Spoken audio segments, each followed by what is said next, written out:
The Torah in Siman Tov Yud Zayin quotes his brother, Rabbi Yechiel, who says that the three Mo'adim, the three Jewish holidays, correspond to the three Avos, Avram, Yitzchak, and Yaakov, forefathers.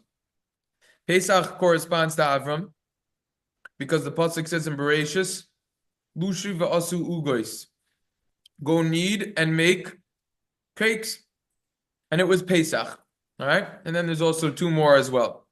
In other words, we see that the hachnasas orchim, the guests that Avram had, and the meal that he prepared for those angels, right? They were disguised as humans.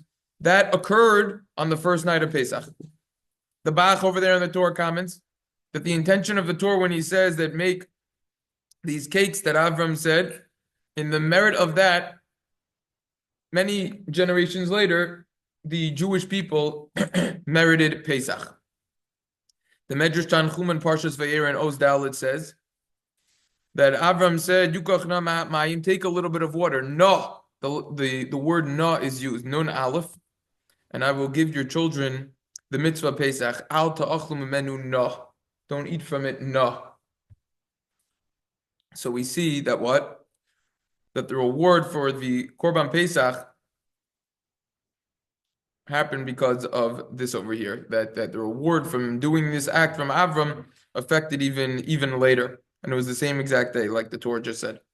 Similarly, we find in the Sefer Meil Tzedaka and the Rambam in hilchos matzah, he quotes Rav Shri Ragon, who says that we take 3 matzahs on the night of the seder because Avram told Sarah, "Go take and knead 3 seyin worth of kemach."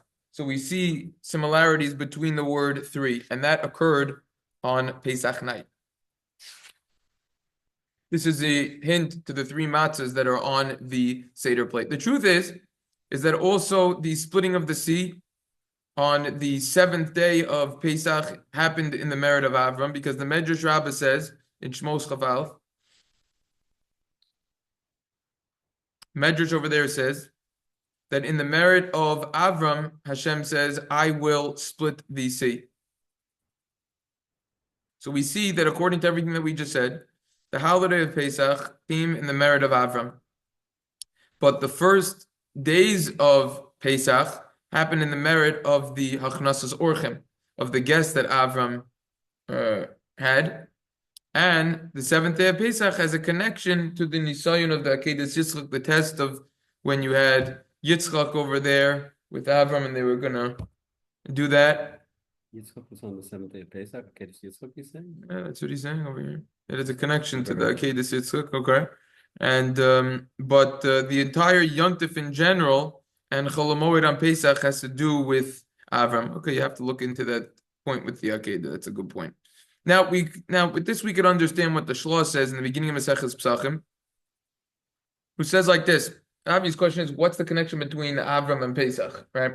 So there's 3 basic answers, and we're going to be dealing with one of the answers today, a deep dive on the answer, and get a proper understanding with many practical lessons which will affect our daily lives as well. So the Shela writes in the beginning of Maseches Pesachim that Pesach is the shorish and the yesod of the Amud HaChesed. That Pesach is the root and foundation for the pillar of kindness. The Zohar also says that Pesach alludes to kindness. According to what we just said, it makes sense, since Pesach corresponds to Yaakov and the characteristic that since Pesach corresponds to Avram and the characteristic that Avram excelled in was kindness. Like the pasuk says, Chesed la Avraham. It's a pasuk in Micha Zayin Beis. So therefore, it makes sense that the holiday corresponds to Avram.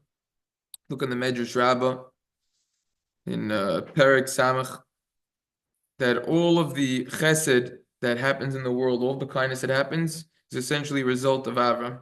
And the Zohar says that Gemilus Chasadim, kindness, that's Avram. So therefore, that's why this holiday is Avram. Okay? Good? Fine. Now, the obvious question is, what does Pesach have to do with kindness? We understand Avram's kindness. We easily understand that, how he's very kind and everything. Well, how does Pesach have to do with kindness? He doesn't address that. Hashem's ultimate Well, kindness to us, nation. kindness, he took us out. Okay. Nation. Okay, which Pesach commemorates. So that's kindness that Hashem did. What does that have to do with kindness that we did, though? The kindness that we did as B'nai Yisrael. Right, yeah. So hold that question in the back of your head for now, all right? And by the way, this beautiful piece in the Kuntris Benyane Nisan Chaga Pesach, by Rabbi Karelinstien, this whole Maimer Zion, you should know I went through the entire thing. It's what is it, around 10 pages or something? And he doesn't address that. If I'm mistaken. So we're gonna see. We're gonna address that. So he quotes over here. He says, "We say in the beginning of the seder, halachma Anya. This is the bread of the poor people called dechphin ייתי וייכול. Let anyone poor come and eat." Obviously, we discussed this in the past. We're gonna have to discuss this more. What is going on over here? Right? Number one, why are we inviting people in our house where they can't hear? Number two, why are we inviting people after Kiddush? You want to invite people? Invite them before Kiddush. We're already inviting them after we already got the ball moving over here. Number three, why is there such an idea of inviting poor people on Pesach more than any other time? There's always an idea to be charitable and generous. What's the idea over here? Invite poor people.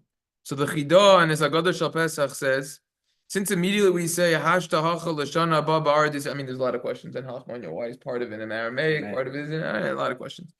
So comes the Chidah and says, since we're saying now we're here and the next year we're going to be in Israel with the Beis HaMikdash. So in the merit of the Chesed and Staka, the kindness and the charity that we do, in that merit that we do for the poor people, we shall merit the redemption. As the pasuk says, "Siyun b'mishta tifta v'shivya b'staka." It's through the Chesed and through the Staka that will merit the redemption. The Gemara in Baba Basra and Daf Yud says, "Gedoylo staka shemikareves es ha'geula." Staka is so great because it brings the redemption closer. We also find in the Sefer Beis Halevi who discusses as well in the Drushim at the end of Drush Tazayin. Then he says, look at the Sefer Meil Tzedaka. You can't make this up. I got so much pleasure when I saw this. And actually, I just was reviewing this, learning this over Shabbos while I was walking to shul. I got stuck by the train station, by the train. The train was coming, and I had this Sefer with me, and I opened it up, and I read it right there on the spot. For the minute and a half that I was waiting for the train, I read this entire thing over here that I'm about to say. And I got so much pleasure, and I read this because this Sefer Meil Tzedaka, a lot of people don't know about it. It's the same. You have this farm, Shevet Musar, okay, and so that's more of the known Sefer for people who involve more with Hashkafa and Musar, and then the Chut Shel Chesed. This is an interesting rabbi from Hungary, if I'm not mistaken, Sephardi, and I have a chavrusa once a week. We just learn together once a week. For 1 hour, and these are the two svarim that he wanted to do. I said, whatever you want to do, that's what we're gonna do. And we split up the time, a half an hour for Meil Tzedaka, half an hour for Chut Shel Chesed. And I thought no one ever heard of these svarim. They're random, and here they're making their way in. These svarim are source. What is the Sefer Meil Tzedaka? It's an amazing Sefer. The whole Sefer is basically like tidbits, different points from all over the entire Torah about how important it is to give charity. That's basically the entire Sefer. And all the different points, Midrashim, Zohars, Gemaras, other sources, fascinating stuff. And this is before they had internet and the Otzar HaChacham and everything. He knew it all in his head, which is an amazing idea. So the Sefer Meil Tzedaka, in Chelek Aleph and Os Shin Nun Vav, writes that halachma Anya. Why do we say it on Pesach more than any other time? Always we should be generous and charitable. So he says Pesach is a time when we went from Abdus l'Cheirus. We went from slavery to freedom. We went from Anias l'Rechush Gadol, from poverty to wealth. Therefore, we need to have mercy on the poor people, and we have to invite them to our table just like Hashem had mercy on us. And therefore, after we mention the poverty that our forefathers were afflicted with, and our ancestors had in Egypt, we say halachma anya. We say immediately, oh, this is the bread of the poor person. Anyone who's poor, let him come and eat. So that's one idea as to why we say it on Pesach, to commemorate the poverty that we had in Egypt. Another idea that he quotes is that we have a custom for people to gather together. Extended families will gather together for the seder. We all join in more than other holidays to commemorate the Korban Pesach, that when you have a Korban Pesach, there's groups that you go together.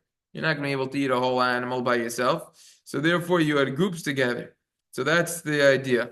A third idea is it says, and this is all in the Meil Tzedaka, he quotes the Tana Debi Eliyahu in Perach of Gimel, who says that when the Jews, when they left Egypt, there was a covenant which was made that they should perform acts of kindness towards one another.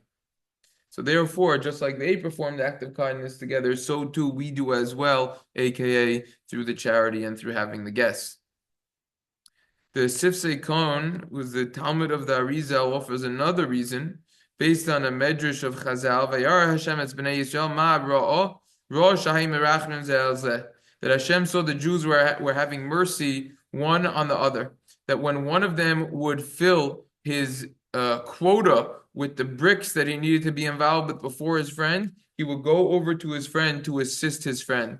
Hashem says, "Ru'uyim heim elu l'rachim aleihem." To call them rachim alav. Oh, they're showing mercy for one another. I'm going to show mercy on them, because anyone who shows mercy who demonstrates mercy and does that will get mercy towards himself as well. So we see that in the merit of kindness, that's why they were redeemed.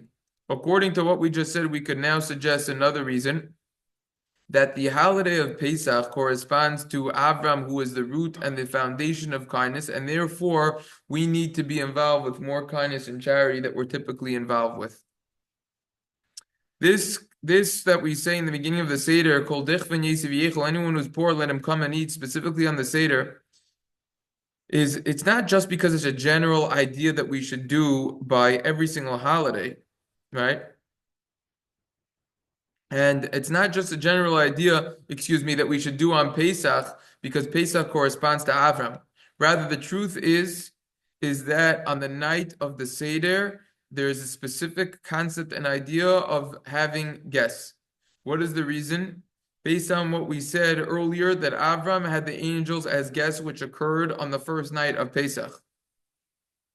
At that night, that was the main test of Avraham when it came to Hachnasas Orchim, having guests.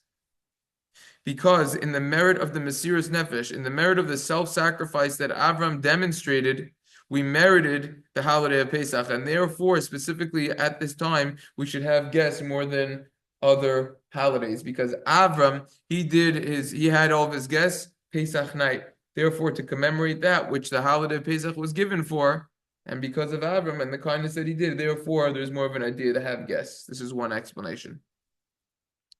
The truth is, the Mishna Berura, the Chafetz Chaim, in the Shar Hatzeon, in Simin Tov Ayin Tes Sifkat and Yud Beis writes that it's quoted from Svarim. Svarim quote the Zohar, who says, "Mitzvah lahazmin oreach ani bechag." There's a mitzvah to invite poor people on any Jewish holiday.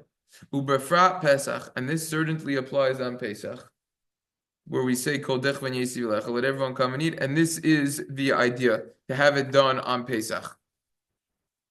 The Rama opens up and he starts hilchos Pesach in Simin Tov Chav Tes. Minog liknoi schitim v'lachalkon l'aniyim l'sorach Pesach. There's a custom to buy wheat and distribute it to poor people for the needs of Pesach. V'kol mi shadar be'ir yud beis chodesh sarach litin l'zeh. Whoever lives in a certain place for 12 months needs to contribute to this. The Mishna Berura over there writes that this is an early custom that existed from the time of the Gemara, and this is quoted by the Yerushalmi in the first parak of Maseches Baba Basra, and the Beis Yosef and Yordaeans have been reaching on Aleph quotes the Mordechai about this as well. The Shar Hatzeon over there in Simin Tov Chav Tes Sifkat and Yud says, why is Pesach different than every other holiday that we should distribute the food for the poor people? So the Shar Hatzeon answers, "Ve'efshar, it's possible that the reason is demishum ze tiknu kadminim pech yod mishar regalim lechalchenim l'sarach Pesach. Why choose man cherus? Pesach is a time of freedom. It's a time when we're all free. And what do? V'yoishvin, we sit umesubim kol echad hu beisa brov simcha. We're sitting in our house, us and our entire family, with a lot of happiness. Ve'ein zeh kavod la'Hashem shanim yiravim v'tzmeim. That's not an honor for Hashem, that we're sitting in abundance and happiness and we're feasting and you have poor people who are very hungry and thirsty. That's not nice. So it's implied from the Shar Hatzeon that the reason why specifically at the time of Pesach we should take care of the poor people is because it's a time of freedom. Zman cherusenu. Therefore we have to make sure that everyone is free. This concept of giving kimcha depsachא, the wheat for Pesach, so to say, or money so that they could have food for Pesach, has nothing to do with stakha the rest of the year. Stakha the rest of the year is an independent obligation that one has to contribute a minimum of 10% of his income, his annual income. Rather, this is part of the halachas of Pesach. These are part of the laws of Pesach, not the laws of charity. That is why the Shulchan Aruch, the Rama, relate this halacha specifically in hilchos Pesach, and not in yora daya and hilchos daka and siman reish mem vav and those 10 simanim over there or so. It's in hilchos Pesach, and therefore, also a poor person would need to contribute a little bit for funds for other poor people.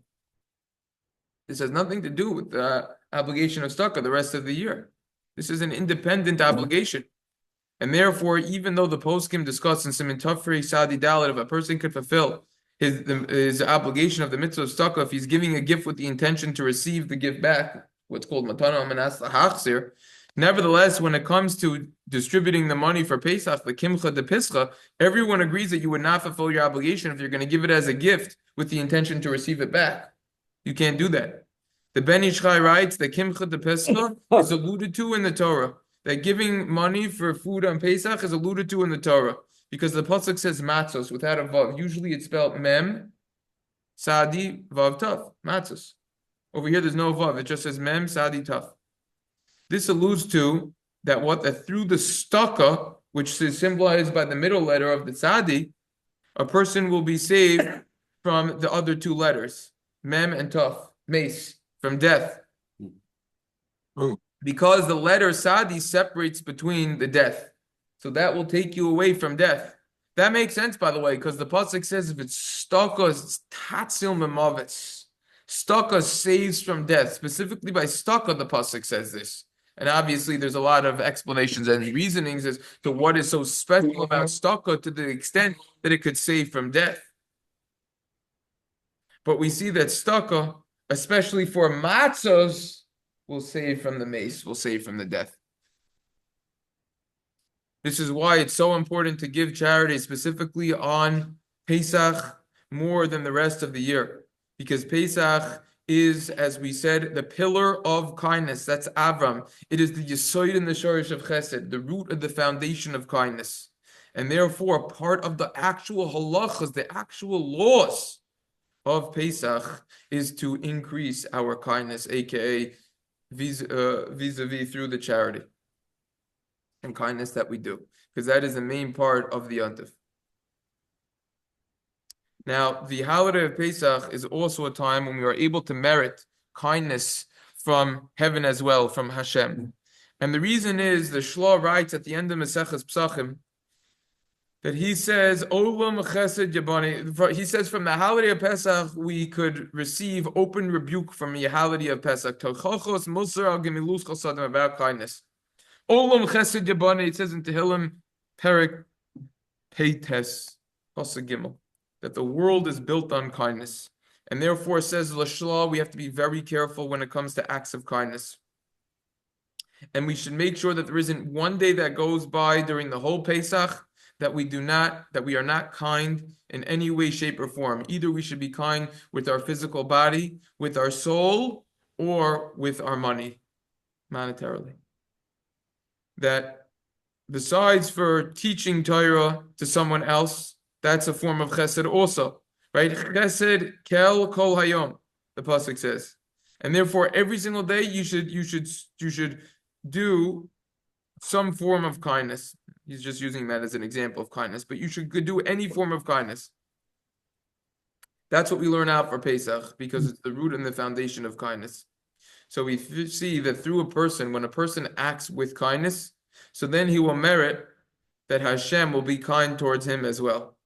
The Ramak, Rabbi Moshe Cordovera, writes in his Sefer Tomer Devorah in the first parak that Hashem acts in a kind way with those who are like Avraham, aka who are kind themselves. So this is the idea over here, and therefore this is kind of working in a midah keneged midah manner. Measure for measure. We do something, Hashem will repay us in that manner as well, aka with the kindness.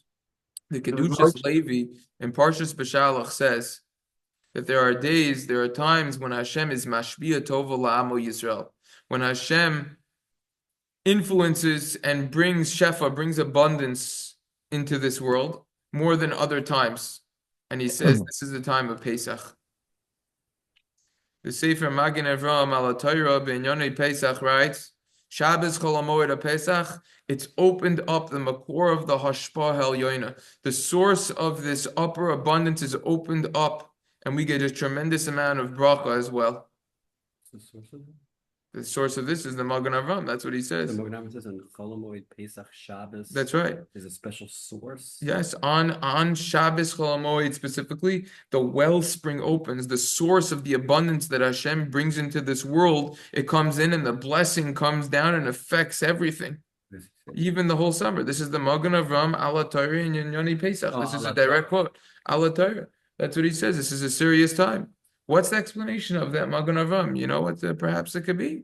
Perhaps it could be all of the abundance is coming, all of the kindness is coming because of everything that we just said. Since on Pesach we are increasing our kindness, our acts of kindness, our charitable ways that we do. So therefore, we will get that in return, like the Shela said. This is the first answer. Answer number one: why is Pesach correspond to Avraham? The answer is kindness. The obvious question is what we already asked. Very good. Hashem was kind to us.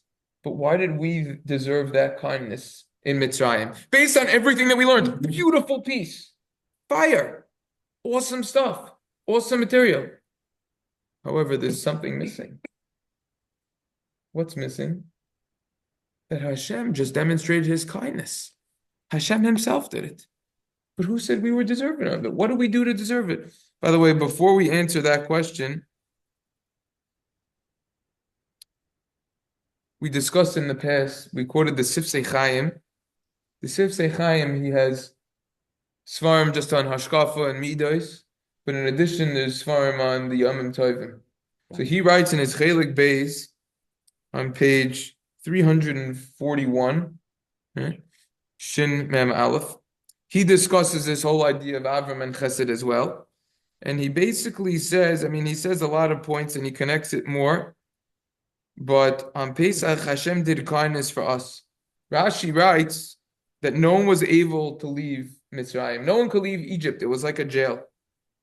Right? You want to know where that Rashi is? That's actually a Rashi in Shmos. Yud Ches Tes. So no one was able to leave. Right? When Hashem took us out, he demonstrated a love, but a kindness that he did for us. And he goes into it a lot more. I don't want to go into it more because it really ties in the second answer, which we're not going to get to today. Now, ייתי. Perhaps this could be a reason we're always laning in the Torah, Sefer Vayikra around this time. What on earth does the Vayikra have to do with Pesach? Sefer Vayikra perhaps could be about kindness. Why? Because my great-grandfather writes in his Nachla Svi on page 269, Reish Samach Tes, he quotes the Gemara in Brachos on Lamed Aleph that says, Shchita kasher bizar, well-known halacha, that the slaughtering of an animal you could do with someone who isn't a Kohen. All the other steps you cannot do, right? The sprinkling of the blood, that's the zrika, the kabbalah, the receiving, the halacha, bringing it to the right? But the shchita you could, what's the explanation? So explains my great-grandfather, the explanation behind this leniency is that the act of shchita, of slaughtering, is seemingly cruel. Kohanim represent kindness, chesed. Therefore, shchita is kosher with someone It could be done with someone who isn't a Kohen. Could be perhaps this is why Sefer Vayikra is during this time. It represents kindness. Kuli Haiva Ulai, perhaps. Rabbi Yerucham Olshin, the Rosh Yeshiva of one of the Rosh Yeshiva of Beis Medrash Gavoa in Lakewood, in its Yareach LaMa'adim and Maimer Nun Vav, discusses his kindness as well in the Chelik Beis. He quotes this entire idea and he says that we find in many places the reason why the Jews ended up meriting being redeemed from Egypt. One of the reasons is Chazal say that they acted kind towards one another. The Chafetz Chaim al Torah, he says that the Jews, that they awaken the kindness of Hashem. And the Chafetz Chaim writes in his Sefer Avas Chesed, he quotes the Tana Debi Eliyahu, that when the Jews were in Egypt, they all gathered together. And they were all be'aguda achas. They were all in one group. And they made a covenant with one another that they would act kind towards one another. And they would guard their hearts, in their hearts, that they would keep the covenant of Avraham, Yitzchak, and Yaakov. And they would serve Hashem. And that's what they would do.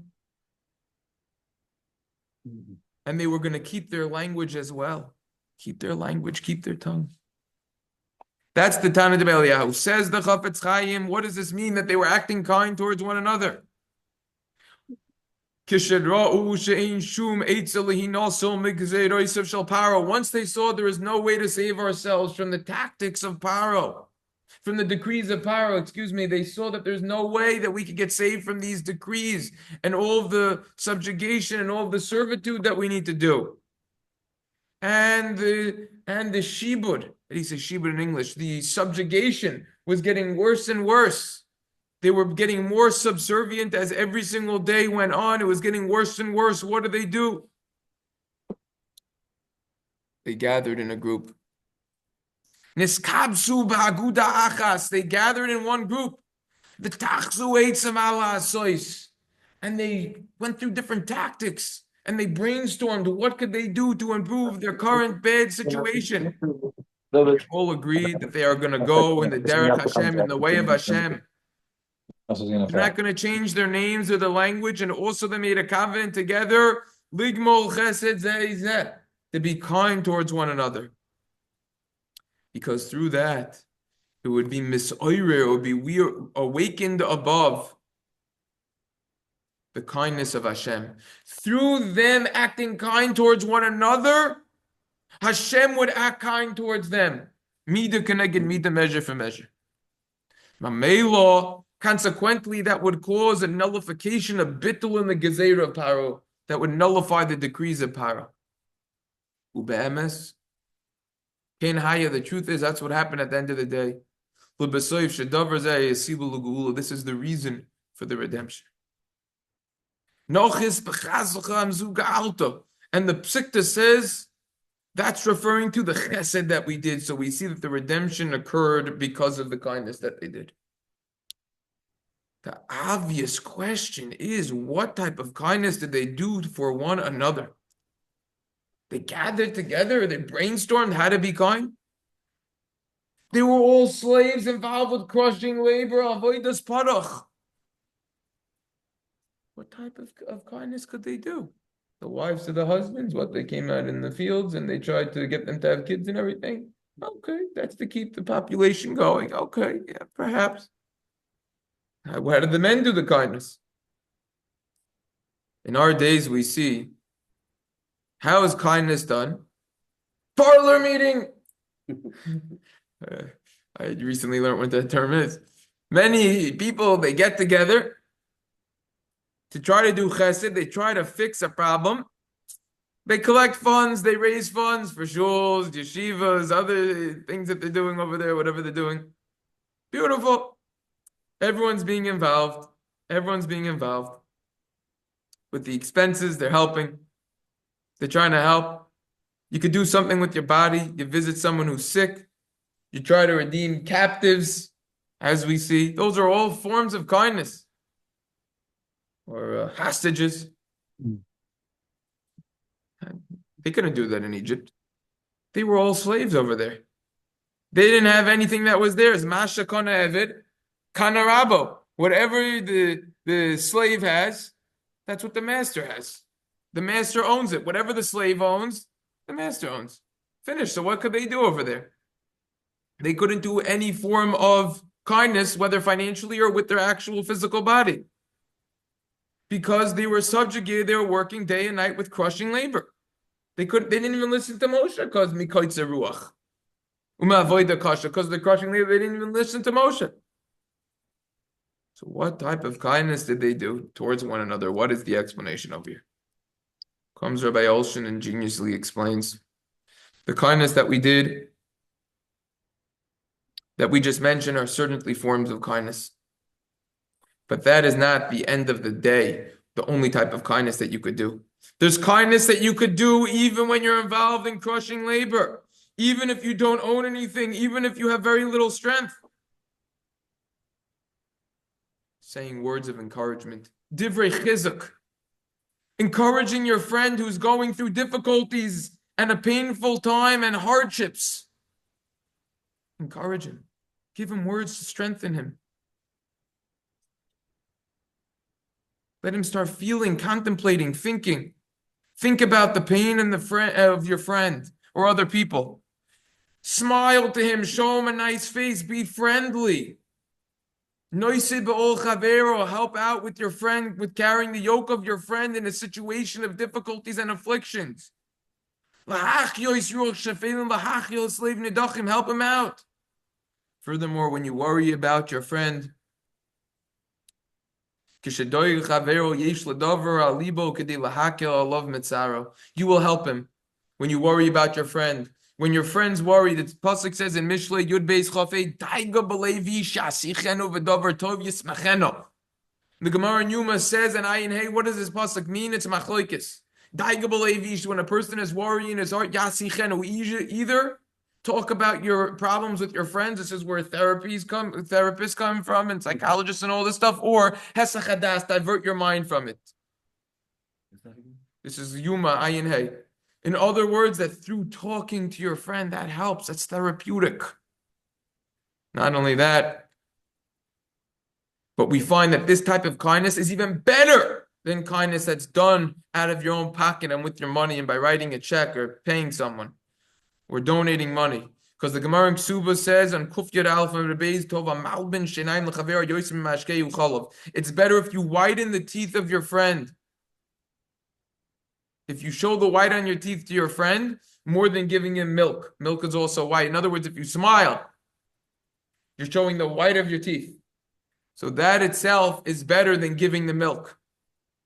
One explanation is because the milk is only temporary. When you smile, that lasts, that stays within his heart longer. Furthermore, the Gemara in Baba Basra and Daf Tes says, anyone who gives tzedakah to a poor person will be blessed with 6 blessings. However, someone who verbally appeases someone else will be blessed with 11 brachas. You see, it's more brachas. And the idea over here, the Maharsha explained, is it's better if you appease someone verbally than if you just give someone money and you don't appease him verbally. Why? Because one is with the body, one is with the money. Furthermore, we find in Chazal that if you just do kindness for someone, but you're not happy about it, you don't show a smiley face, it's not so good. It doesn't even count as much. The Avos Rabbi Nosson in Perik Gimel says, "Makabo kol adam b'sefer pani yafos." You should greet everyone with the smiley face. How is that so? When you give your friend you could give your friend all of the gifts in the world, but if it's not with a nice face, ki'ilu lo nosson lo klum, it's as if you gave him nothing. However, if you smile towards someone, afilu lo nosson lo klum, even if you don't give him anything, it's considered as if you gave him all of the gifts in the world. And the intention is that through showing the nice face, you're giving him your entire heart. However, if you don't show your face, you're not giving him anything. Based on this, now we could explain what the kindness was, the great kindness that they did in Egypt. And when they made that covenant with one another, even in their dire situation that they were in, when they were slaves and they were involved with the crushing labor, they were smiling towards one another. They were giving each other encouragement. They were appeasing one each other, saying nice words. They were being involved and feeling the pain of their fellow friends. That was an ultimate type of kindness that you could do. When they were in a situation of they were worrying, they would talk about it and their friends would help them out. That's the idea. That's the best kindness we could do.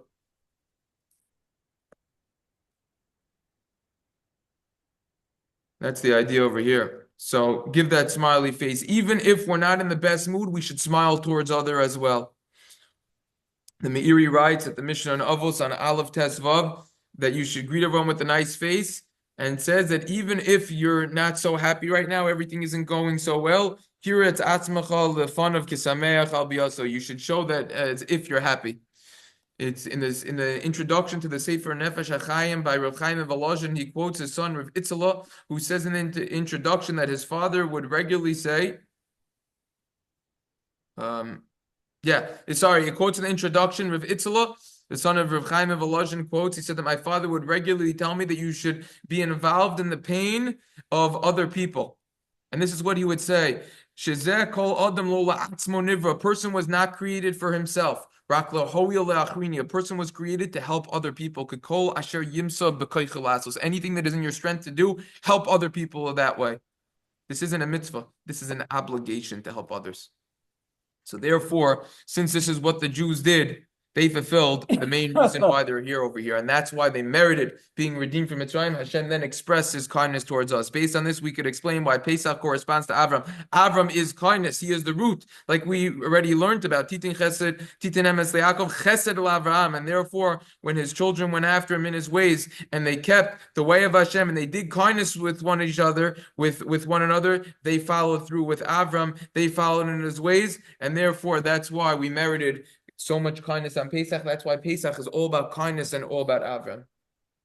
That's a deep dive. That's a deep understanding. That's well prepared, tying in things together, get a proper understanding. You put both these together, game over. Absolutely lethal. Amazing, amazing stuff.